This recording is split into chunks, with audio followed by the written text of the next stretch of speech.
Hi hello. Hindu को सलाम, मुसलमान को राम राम। तो दोस्तों, मैं उम्मीद करता हूँ कि आप लोग जहाँ भी होंगे खुशहाल होंगे, स्वस्थ होंगे, मस्त होंगे और अपने अपने जीवन में व्यस्त होंगे। तो दोस्तों, देखिए आज मैं किचन में आया हूँ और आपको मैं दिखाता हूँ कि आज क्या क्या बना है खाने में। और मेरी वाइफ क्या बना रही हैं वो भी आपको दिखाता हूँ और उनसे आपको मिलाता हूँ। तो मिलिए आप उनसे। मैं आप अब ये कैमरा उनकी तरफ करता हूँ और फिर वो आपसे और बोलेंगे। अस्सलाम वालेकुम, नमस्ते। आप लोग देखिए, आज तो मैं दाल और सब्जी बना के रख दी हूँ। वो तो पहले बना देती हूँ। एक सेकंड मैं दिखाता हूँ। ये और देखिए, ये दाल है और ये सलाद थोड़ा सलाद काटी है हूँ। और ये देखिए। भिंडी का सब्जी है भिंडी की और ये फ्राई है। ताज़ा ताज़ा रोटी अभी बन रहा है। हाँ, तो ये मैं रोटी बना देती हूँ। और अब दोपहर में दाल सब्जी बना देती हूँ। तो अब एक दो आदमी के लिए क्या बनाऊंगी, तो खाली रोटी बनाती हूँ। और दिन में भी थोड़ा सब्जी बना के रख देती हूँ और आटा गूंद के रख देती हूँ। तो आटा गूंद के रखने से क्या होता है कि रोटी बहुत अच्छा बनता है, मुलायम होता है। और कभी भी रोटी तवा पर फुलाना है। हाँ, और गैस पर रोटी नहीं फुलाना है।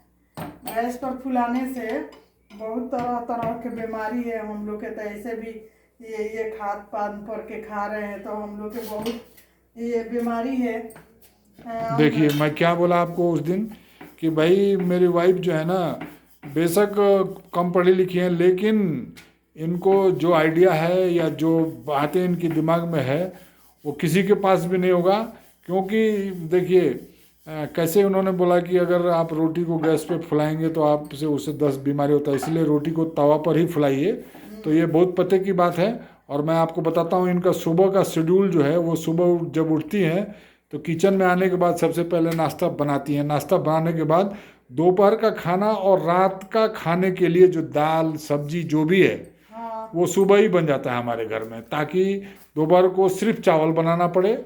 और रात को भी अगर बनाना हो तो सिर्फ रोटी नहीं तो थोड़ा उसके अलावा एक कोई आधा कोई सब्जी एक्स्ट्रा बन सब्जी जाएगा। या मतलब आमलेट वगैरह ऐसा कुछ बन जाए। हाँ, तो कहने का मतलब वही है कि हम लोग सादा भोजन करने में वाले ज़्यादा मतलब हाँ, हमारे हैं।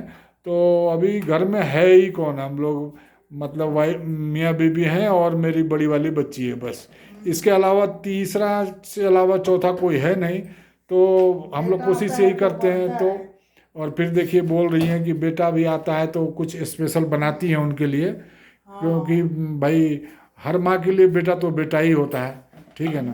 तो और वो बेटी आती है तो उसका डिमांड रहता है कि अम्मी ये बनाओ। रहती थी तभी बनाओ, ये बनाओ, और मेरा साथ में लग जाती थी बनाने के लिए।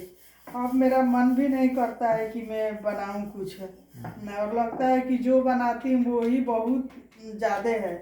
और तो दोस्तों, आपने सुना ही होगा कि घर की मुर्गी दाल बराबर।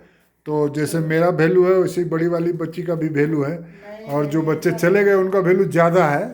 कुल नहीं। मिला के ऐसा है, चाहे वो बड़ी वाली यहीं है, मैं यहीं हूँ, और वो छोटी वाली चली गई, बेटा चला गया बहुत पहले।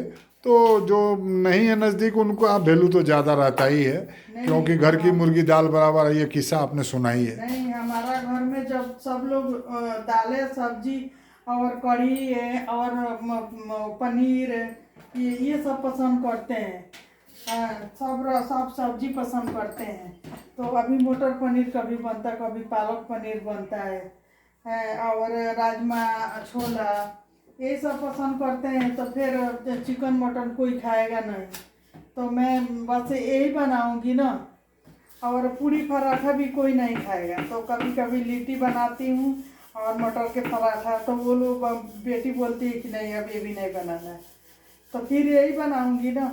सादा रोटी, चटनी, अचार, ये सब रहता है। पापड़ ओपड़ भी कोई नहीं खाना चाहता है, तो पापड़ भी एक इनका और खासियत है दोस्तों कि ये पूछेंगी या बड़ी वाली बच्ची से कि क्या बनाएं, और या मेरे से पूछेंगी। तो हम लोग डिमांड इसलिए नहीं करते हैं क्योंकि भाई जब कहना और सुनना ही नहीं है तो फिर फ़ायदा क्या है डिमांड करने से। तो डिमांड तो यहाँ बस या तो बेटे का और नहीं तो छोटी वाली बेटी का ही चलता है, बाकी तो हम लोग वही है घर की मुर्गी दाल बराबर। तब यही है। और गरम गरम रोटी बनाना है, खा लेना है।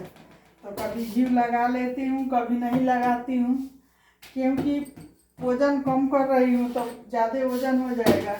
इसको पापा के घी वाला और तलल बघारल कुछ देना नहीं है। तो चलिए, तो अभी 6 मिनट होने वाला है। हाँ, तब बाय बाय। ठीक है दोस्तों, तो ऐसा करते हैं कि फिर मिलते हैं अगले ब्लॉग में। तब तक के लिए बाय। सब्बा खैर, जय हिंद, सत श्री अकाल।